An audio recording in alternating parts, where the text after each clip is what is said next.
House Democratic leader says Putin has been punking Trump all year. Yep, that sounds like Hakeem Jeffries. He speaks street. Christ. The NATO Secretary General Mark Rutte taking some questions from reporters, and the president very notably now threatening new and punishing tariffs on Russia if they don't get to a deal with Ukraine in the next 50 days. So that puts us about the end of summer here. You heard the president also roll out what he's previewed over the last few days: defensive weapons heading to Ukraine, funneled through NATO allies. You could hear the frustration from the president with Russian President Vladimir Putin. If I recall correctly, he's not giving them, he's selling them. Germany was paying for them and then handing them to Ukraine. Oh, well, that's often the case, right? Like, it's not all pro bono. We are benefiting from this. The MIC doesn't want to not make money in the long run. Really a relatively new and tougher tone compared to earlier in his term. I want to bring in first our senior White House correspondent, Gabe Gutierrez. And Gabe, we mentioned it here, these tariffs on Russia, this threat to punish Russia economically. I am very charmed by the CNN headline on the subject. Trump announces novel plan to send weapons to Ukraine and gives Russia new deadline to make peace. Trump's sudden shift on weapons for Ukraine takes the war back to square one. Well, I wouldn't say that. I think that really devalues the accomplishments of the Ukrainian military. If peace isn't reached in 50 days, economic punishment will occur. Okay. Okay. If they don't get to a table on some kind of a deal, the president did. I deeply disapprove. Is well over $1 million. Yeah, show the bit from the. I mean, frankly, even as much as $6 million, depending on the variant. But no matter what, this is an expensive system. Only a handful of countries in the entire world operate a battery, and I think there's only 2 or 3. I was trying to do the research as the president was talking there, that have as many as 17. The United States is. I want to see it from his own mouth. In a major shift in policy, which they desperately need, sent arms to the country. We will send them Patriots, which they desperately need, because Putin really surprised a lot of people. He talks nice and then he bombs everybody in the evening. Isn't there something a little bit uplifting about having the theory confirmed over and over again that there's not actually an impossibly powerful army of deep state cultists with their thumb on the world scales, but actually it really was just Trump is a idiot and got schmoozed by Putin saying nice things to him in person for years? That's literally all it took. I don't know. There's something a little human about that. I like that. It's terrifying. It's terrifying. Yeah. It's kind of always been like this. From a distance, it looks like all of these leadership decisions are made with a bunch of cohesion and planning and discipline. But then you look at them directly and it turns out oftentimes it's just a few people drunk on power doing whatever they want and like hastily trying to post hoc justify it, right? Like the Nixon administration, famously, because he recorded everything, but it's probably been all of them to a large extent. We aren't talking about the Epstein files now. No. I still am. Also, I don't think it's being done as a distraction. I'm not going to lie, guys. I'm getting sick of people using that one. Oh, X happened, then Y happened, so Y must be a distraction from X. Nah, shit. Stuff just moves quickly. Like, I feel like you can tell when something is a deliberate distraction, but this is just not that. You're telling me that Melania was the one who recommended this? I go home, I tell the First Lady, I spoke to Vladimir today. We had a wonderful conversation. She said, oh, really? Another city was just hit. So it's like... Yeah. Incredibly revealing. Unbelievable. Trump comes back, he's like, he was very nice to me. He gave me champagne. Melania, I guess. Where is she from again? She's not from a country that likes Russia, I can tell you. Was it Slovenia? Yeah, no. Not even a real country. Dr. Doom-ass country. Slovenia. Same as Zizek? Oh yeah, Slovenia is like the Serbian flag, and that it's just the Russian flag. When you Google Slovenia, it shows some very, very pretty churches. That's nice. Presumably, this is where Melania was born. I don't know that for sure, but it's not impossible. Slovenia and Croatia are beautiful. Shame about the people there. Anyway, it makes sense she wouldn't like Russia very much, considering the whole Yugoslavia thing, I'm guessing. Wait, Slovenia was in Yugoslavia, right? Or was it one of the satellite states just outside of it? No, was it? It was Yugoslavia, right? Yeah, okay, yeah. It's all the same, it doesn't matter. That's true, but don't tell them that. They're all convinced that they're very different people for some reason. Russia's worse than all the Balkans together? Yeah, because the Balkans, like, briefly had something. Yugoslavia, for a time, had something. And they're close enough that the entire Cold War, they were picking up radio waves from the West, you know? But if you spent your entire, like, life in Russia, like, it's been a shit pit for, like, forever, basically. Anyway, just enough of a wife guy. He said, oh, really? Another city was just hit. So it's like, look. So there's a little bit of a problem there, and I don't like it. The president promised to end the war in 24 hours, but he's increasingly frustrated with Russian leader Vladimir Putin. Despite taking part in peace talks, Russia has only increased its bombing of Ukraine. Dozens of people tell a Montenegrin man that, he might actually get out of his chair. I heard a joke once. How do you insult a Montenegrin man without getting punched in the face? Put a small obstacle between you and him that would require some amount of work to take down. You're safe. Killed over the weekend following a month of relentless Russian attacks, with more than 200 civilians killed in June, the highest monthly civilian death toll of the past 3 years. American Patriot air defense missiles helped Ukraine intercept Russian missiles. The president saying these arms for Ukraine will be paid for by European nations. We basically are going to send them various pieces of very sophisticated military, and they're going to pay us 100% for them. As Russian forces slowly advance, President Trump speaking with NATO Secretary... Are Russian forces slowly advancing? My understanding is that the last Russian offensive did not go well.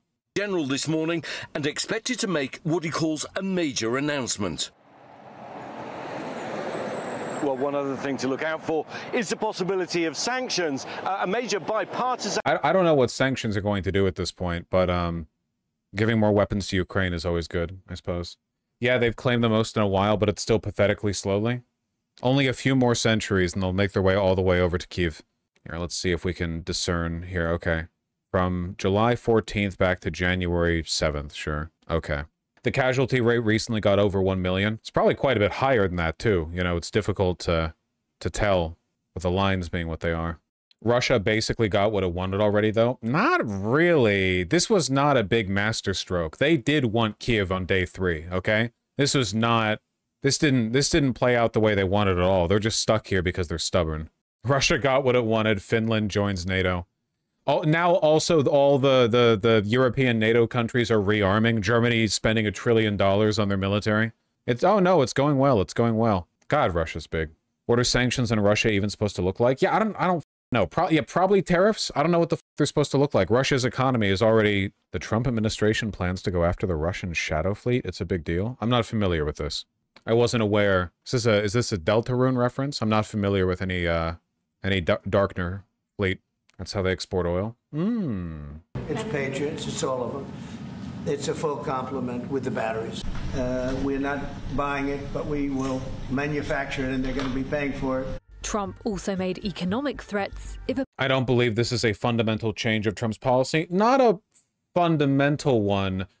Trump really hasn't been that aggressively anti-Ukraine since he had that crash out over Putin. Like there was, so again, his brain is melted, his positions are not consistent. For a short time, he was talking like a gray zone writer about Zelensky. You know, he's a dictator, he shouldn't even be in power.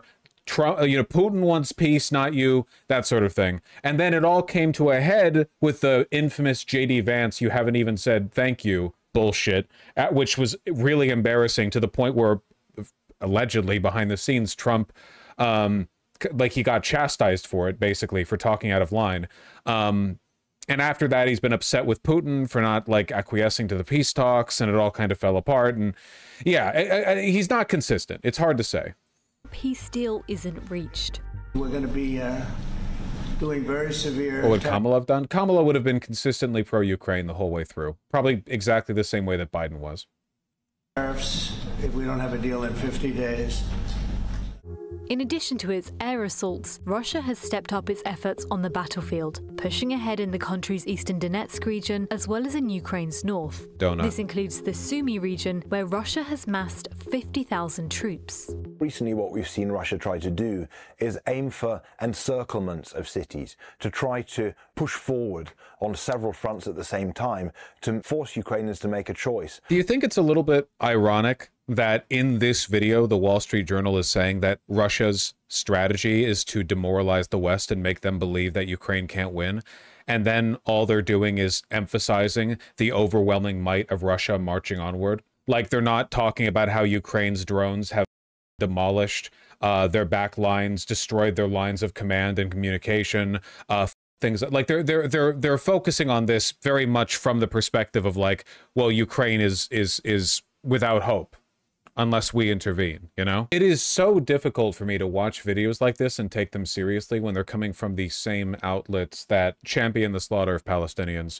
Like, you can literally see a tapering off in my content of consuming jingoistic pro-Ukrainian stuff right around October 7th, because the overlap between people who are okay with B and not okay with A is enormous. He's NAFO fucks. Not to suggest Wall Street Journal's NAFO, but, you know, Western. Infantry on its own just isn't really that useful. When you're trying to advance through trenches and landmines and stuff, like, you can, like, look at World War I. Infantry can die, like, in infinite numbers to a well-placed defensive position, you know? Yeah, you need logistics, and you need armor, and you need air support, and Russia's lacking on basically anything. Russia's lacking on any tech that is invented after 1840, you know?